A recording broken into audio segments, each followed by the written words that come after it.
Geçin.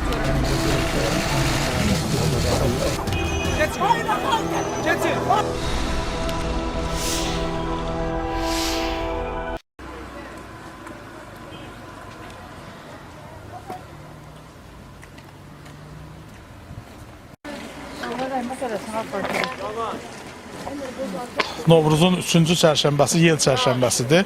Bununla bağlı bölgələrimizdə müxtəlif adətlər var. Bu gün də biz yel çərşənbəsində Qazaxın bəzi kəndlərində və Qazax şəhərinin özündə də insanlar qəbir üstü ziyarətlərinə gəlirlər. Dünyadan köçmüşlərini ziyarət edirlər. Biz bugün Çaylı qəbirstanlığındayıq və burada minlərlə adam özünün dünyadan köçmüş yaxınlarını ziyarət edir. Bu əslində İslamdan əvvəlki bir adətdir. Bu kökü əvvəlki dinlərimizə, əvvəlki inanclarımıza dayanan bir adətdir. Çünki bu İslamda belə bir adət yoxdur.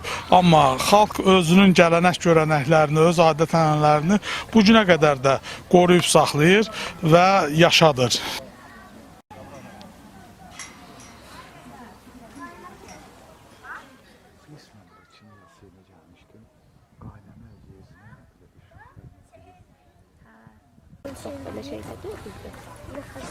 Bu İslama qədərki bir adətdir, amma İslamla çulğalaşıb. Bu gün insanlar qəbir üstə gəlirlər və həm bura belə deyək ki, İslama zidd olan müəyyən səməni qoyurlar və yaxud da konfet qoyurlar, şirniyyat qoyurlar qəbir üstünə.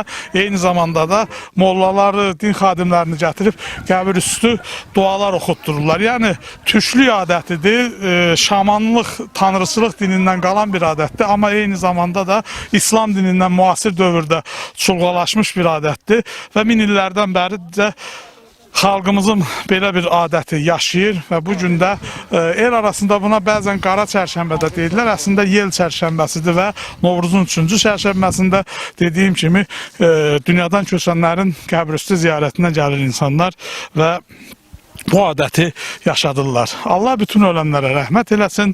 Hazırda Çaylı qəbirstanlığındayıq və biz də eyni zamanda həm bu çəkilişi etdik, eyni zamanda bütün dünyadan köçən yaxınlarımızı ziyarət etdik.